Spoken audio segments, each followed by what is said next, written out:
Erim deydi, ko'p ushlab oldim, ko'p payqadim, ko'p bilaman. Kechasi yotamiz deb teskari qarab olib, butun ayollar bilan yozishib yotadi erim deydi.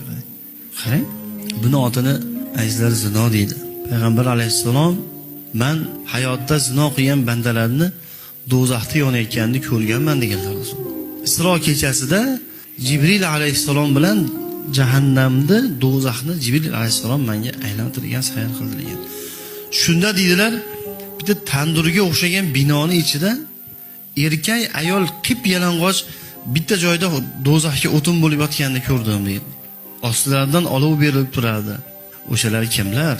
Teskari qarab olib, uylangan bo'lsa ham yonida haloli turib, o'sha halol ayoli turib teskari qarab olib, bari 10-15 ta xotinlar bilan, qizlar bilan rasmingizni tashlaydi, qayerdansiz, yoshingiz nechida deb, bari o'shalar o'sha tandirda ichida yonayotganlar, Alloh saqlasin. Zino deydi buni otini, zino deydi.